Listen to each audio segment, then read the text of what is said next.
right, we're at the end of the session. Sadie, I'm trying to come over here, but her mom is over in the next room, and Sadie's her mama's girl. This is Sadie and Jinsol's roadmap to success. Now, these dogs have had some fights between each other. They're really confounding for me because Sadie still wants to hang out with Jinsol, even though Jinsol's the one that's attacking her. Jinsol, come here, buddy. You look like Wile E. Coyote. You have a cool look to you, buddy. So that's unusual because usually when a dog starts fighting, the other dog wants to nothing to do with sit. Remember, only say the command word once. And I'm wondering if he has like an issue with his back end, which is why he doesn't want to sit as easily.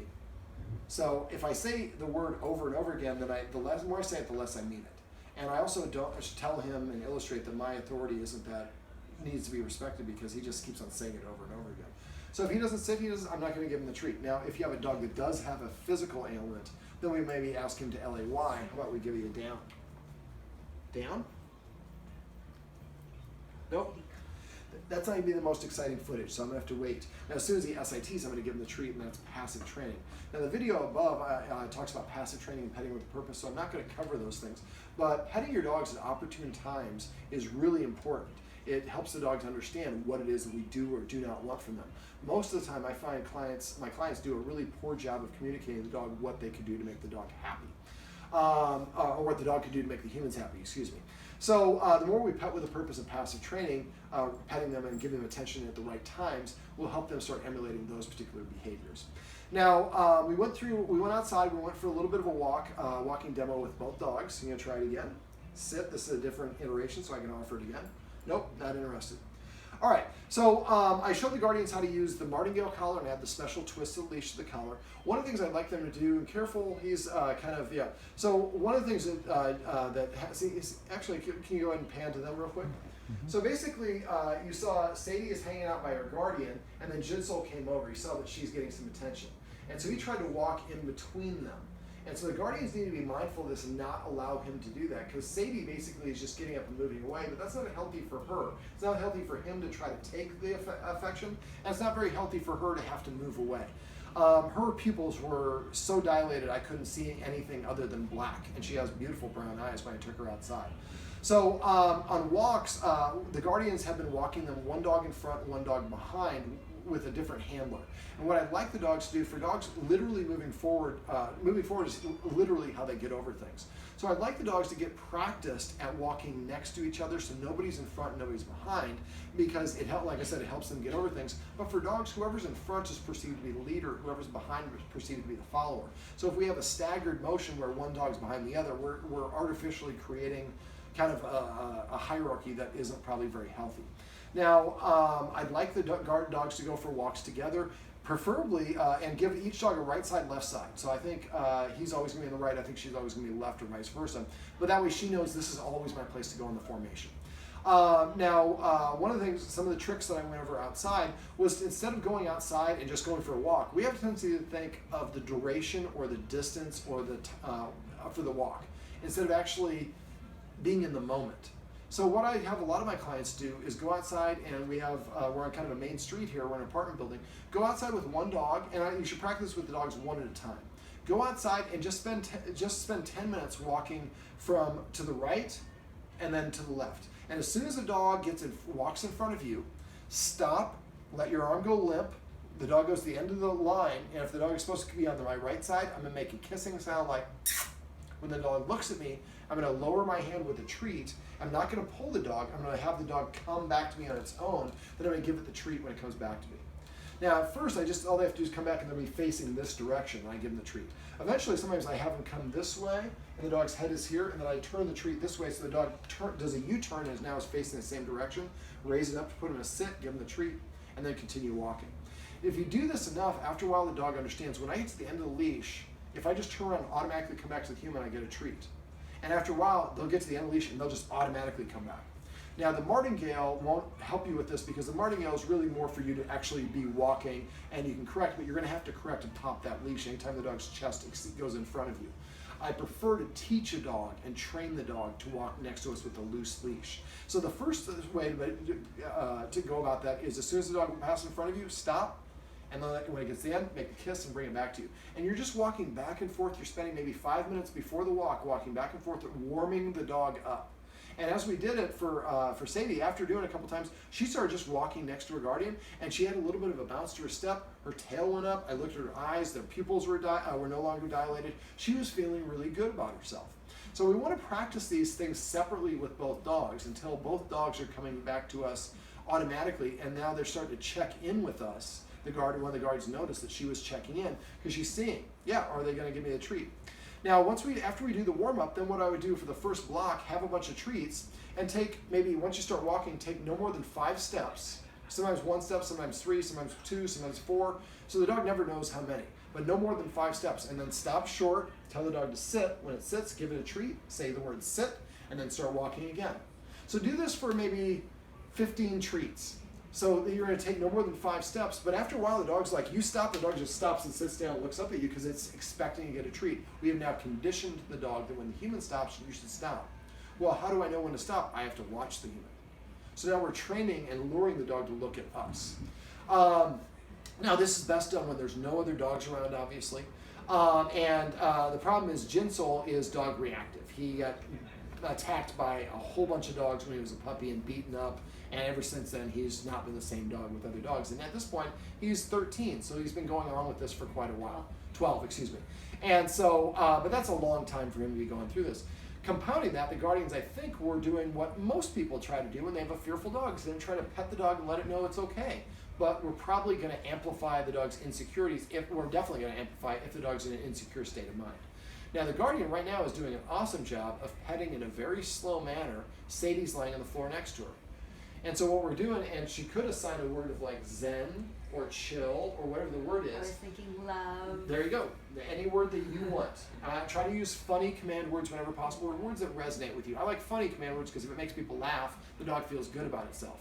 But you think about it, when do we say settle down? When the dog's going crazy. Well, the only time I hear settle is when I'm crazy, so clearly settle means go as crazy as you possibly can. So we're putting things in context this way.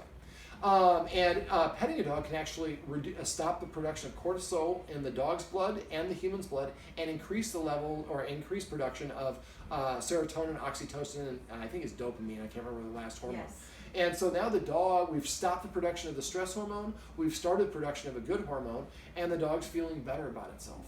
And by walking the dogs together, and then eventually we'll be able to walk the dogs together, and the dogs have both been trained separately to walk next to us. Now, one last little thing, I'm going to just kind of pantomime this because the dogs weren't really very cooperative with the treats because they're so stressed out. And that's a good indication the dog is stressed if it won't take a treat you normally will like it to take. Let's say that I have Sadie here in front of me. What I do, if she's supposed to be, she's normally on the right, but I'm going to demonstrate on the left. So what I would do is have her sitting there, and I would show her that I have the treat, make sure it's at nose level. If this is her nose, don't hold it up here. Hold it at the same nose level. Have it at the end of your hand, and lure her back here. And then what you want to do is get her to turn and do a U-turn. I'm going to stand up to show you because there's a little trick. So if the dog, what I do is I go like this, and I would bring the dog back, but a lot of times the dog will stop here. Well, the trick is when you're doing this, if the dog stops, take a step backwards, the dog thinks you're moving backwards. And then when the dog comes here, then I turn my hand around like this, and the dog kind of does a U-turn, and then I take the step back. Dog comes here, I raise my hand to put the dog in a sit. When it sits, I give it the treat. Then I turn around, and then I lure the dog this way. And when it comes here, then I turn around again. So you'll be able to repeat this back and forth several times, and this teaches the dog to go into a heel position. Make sure when you're doing this, you're delivering the treat, the seam of my pants, behind the seam, or behind your butt. You don't want, if you give the dog the treat in front, you're training them to go in the front of you. So if the guardians do these things, and then do the sits when they first start the walk for about 15 or 20 treats, now we warmed up the dog, we've taught it by breaking down the activity in individual steps, how I want you to behave for each one of these steps, and by the time we actually start our walking, the dog is good and warmed up and has been motivated, and you should have some treats, and every once in a while just stop, when you're on a block, just stop chaotically, stop, sit, treat. So the dog's like, man, I never know when they're going to stop, I have to pay attention to my human because they might stop and that's going to give me a treat. And after a while, you'll stop to talk to a neighbor, the dog will just sit down automatically next to you, and your neighbor's like, oh my God, your dog used to pull like crazy. What happened? You're like, I hired David from Doggone Problems. He showed us how to teach our dog how to behave. But a lot of us, we don't teach our dog how to behave in a practice scenario. We try to do it in the moment. Well, learning to drive on the freeway is a horrible place to learn to drive. We want to teach the dog, and I want to put the dog in a position to succeed. I want to cheat and give the dog every advantage possible, but create a situation where the dog discovers the behavior on its own, because it only has a couple options. And when it does the behavior that I want, then I reward it and I mark it by saying the command word. Now, I'd like the guardians to come up with, speaking of command words, coming up with a list of the designated official command words. And if we see somebody saying come here and the dog's word is come, we say vocabulary, the person says come. And so, and for new commands, come up with something fun. I don't know, for some reason why all my clients fight me on coming up with a fun command word. It costs you nothing but creativity. But if you say crash, your dog lays down and your friends laugh, you lighten the mood. We have 2 dogs that already have cortisol in their blood and are already stressed out. So if we can make people laugh and chuckle when the dog sits or plays dead or dances pretty or whatever it is, now we're feeling good. Dogs are very perceptive of our energy, and the dogs feel good. So please don't, on all the new commands, come up with a funny command word or something that's endearing, like love is how she's petting the dog to be settled. And now the dogs have gotten into some fights, and I'm going to talk about journaling here in a second, but after a fight, we want to separate the dogs. Once they're relaxed, then we're going to take them for a walk together. Now that would be best done with 2 humans in the middle and the dogs on the outside, and we don't want to get anybody in front and behind. So we want the last memory engram, or we don't want the last memory engram to be of the fight. We want them to be like, man, we both saw that squirrel, we would have kicked the squirrel's butt, we both would have peed on that fire hydrant if they weren't on, had us on a leash, and all the rest of this fun stuff. Now, one other thing is on the walk, a lot of people get so, and I'm guilty of this myself years ago, is I wanted the dog to walk in a heel all the time. That's not very fun for the dog. So what we want to do is when we're walking, we're going to use the martingale collar as we need to, but as the more you practice that, eventually you won't need to use that as much as the dog's paying attention to it. But what we want to do is once per block, we want to stop, undo the leash around the special twist of the leash, and then tell the dog, break time. And then the dog's going to be able to sniff a designated area for like a minute or 2.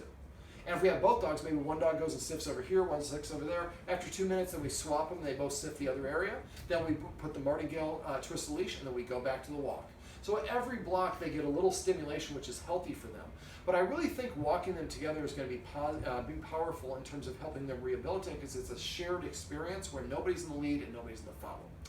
Now, for a journal, we like to, in the behavior world, do a lot of journaling when we have behaviors that we don't know how to identify because we don't know what the triggers are. So what I'd like the guardians to do is start a journal and just write it for the date, write the date and the day of the week, because you might find that every time there's street cleaning, that's one of the things that stresses the dogs out. Dogs have what's known as trigger stacking. Triggers are things that set the dog off. And this is like the human equivalent is having a bad day. You wake up late, you're rushing, you're out to your car, it's got a flat tire, you speed on the way to work, you get pulled over, you get a ticket, you get to work and somebody's parked in your spot, and so you have to park on the street, on the street far away, and as you're walking there, somebody splashes you, you get in there, the boss chews you out, and then one of your buddies is like, hey man, nice hair, and you explode at your buddy. But normally you wouldn't. But you're in a bad mood, and you had a lot of things happen negatively. For dogs, if there's a wind, there's dogs have been going back and forth, and there's construction across the way, and the upstairs neighbors were playing music all night long, and there's a husky out there, and I really don't like huskies, and then I walked on something and cut my paw a little bit, and then I run into another dog that really wasn't doing anything other than sniffing my butt, but I snapped at that dog because now I'm stressed out. And these dogs, I can tell, both have cortisol in their blood. So that's usually anytime you touch the dog, it kind of jumps. And that's a good indication that that's the case. So the more that the guardians start petting with a purpose, as well as redirecting the dog's attention away from things, the more we're going to focus on the positive. But the journal, I'd like to write down the date and the day of the week, and then write down the time and how long the walk was, the time and how many fetches, what time we fed them, what time, if there was a fight, what was going on right before the fight and after the fight, the sights, sounds, and smells.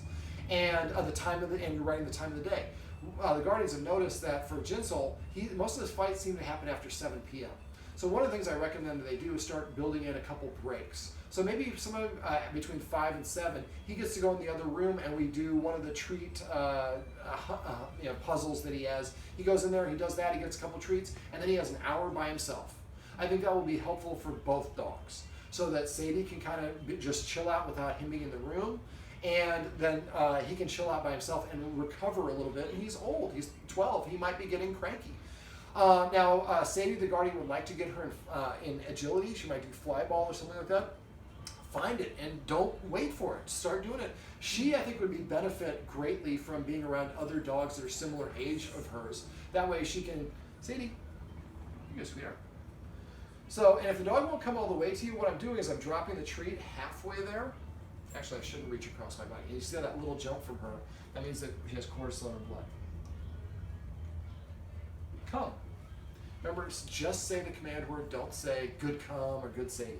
And if she's nervous and you pet her and she jumps, you can leave your hand there to reassure her a little bit. And after a little bit, take it off and touch her again slowly. And if she doesn't jump that time, then you can start petting. But don't pet her if she jumps or she's breathing heavy. You want to come a little closer? I'd like her to practice, and you see that lean in her step, in her back legs. That tells me she's not fully comfortable. And so I did a little bit of this exercise where I just had her coming, and all I wanted her to do is take one more step. Here, we'll make it easier. There we go. There's two of them. So that movement you saw was a little bit much for her. So what I'll do is I'll make it easy, put one on the floor.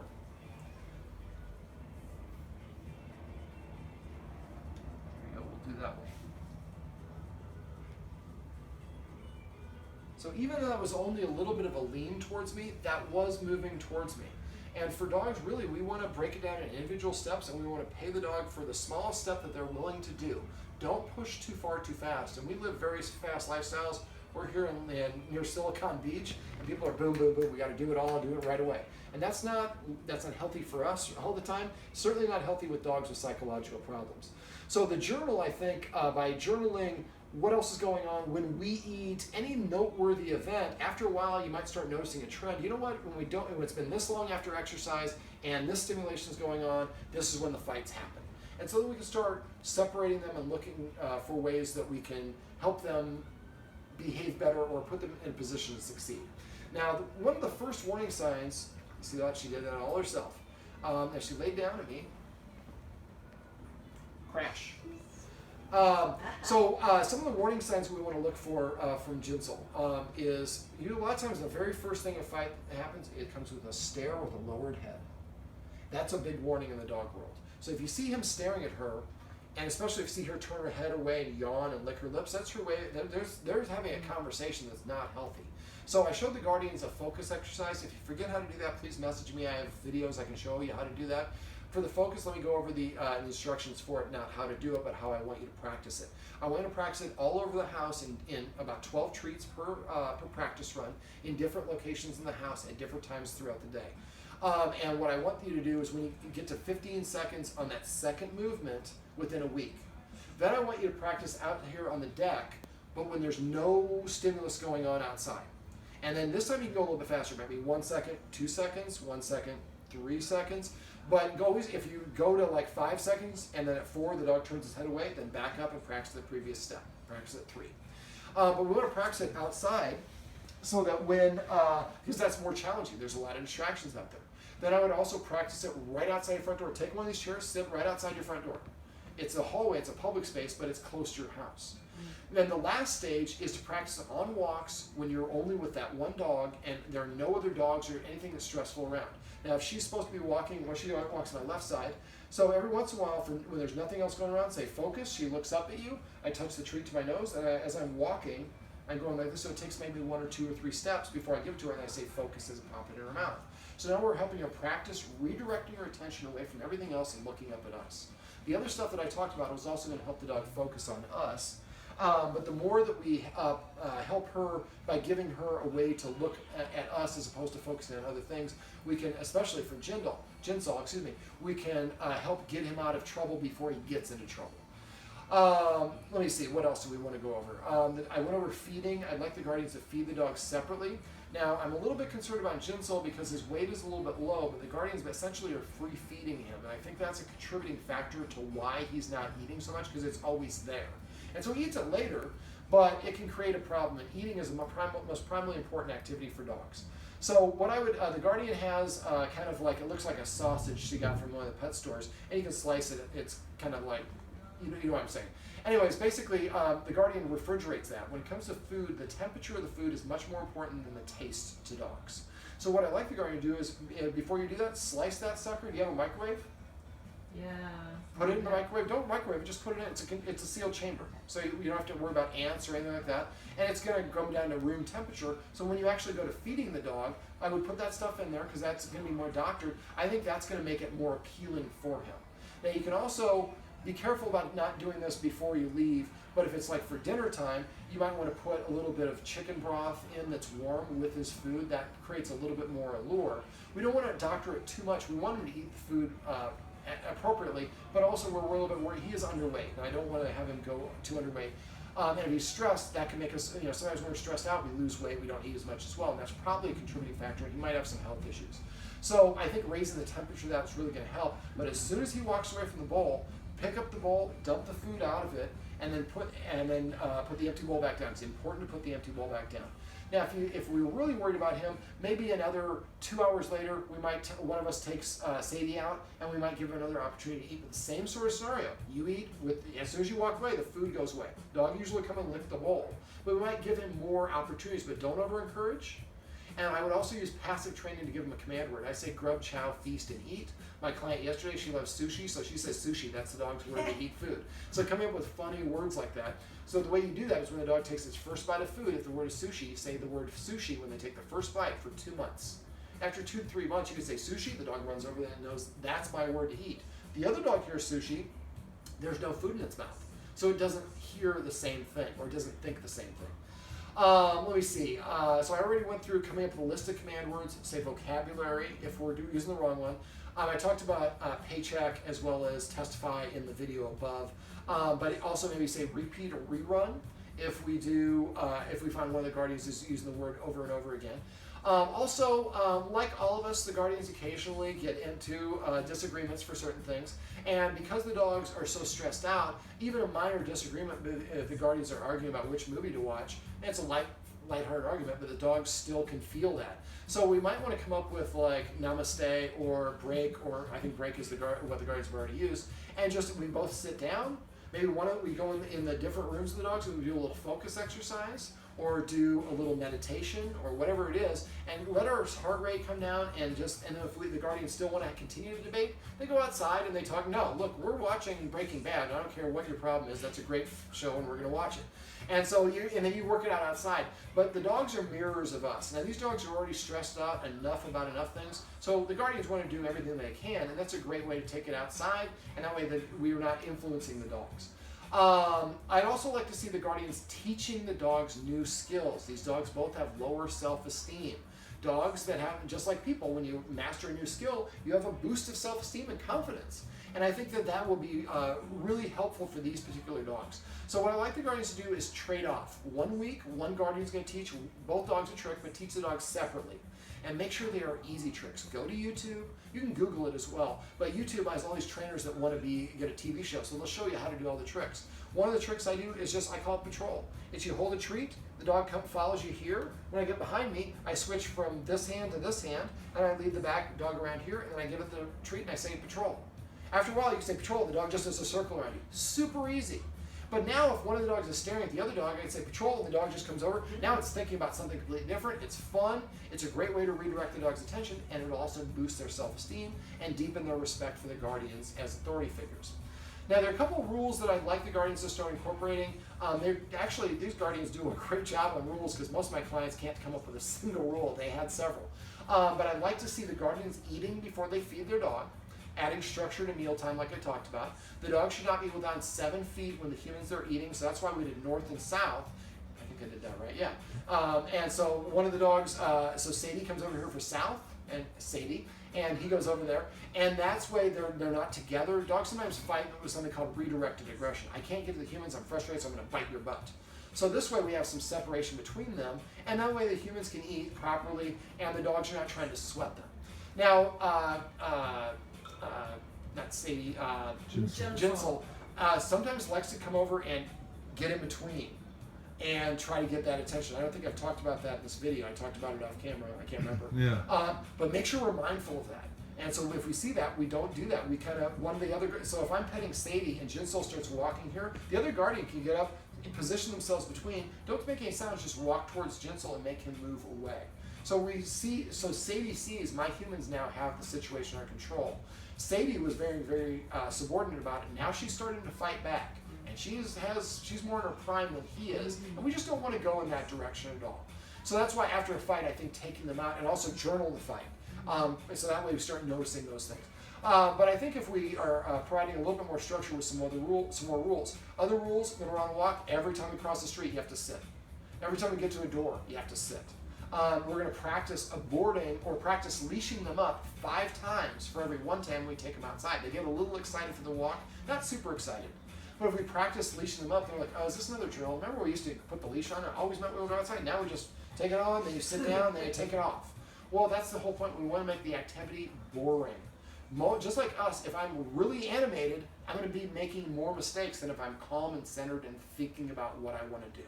So the dog's the same way. We want to, it's not that I don't want them to be fun or to have fun, but I don't want them to be out of balance. If we pet an excited dog, we're going to make it more excited.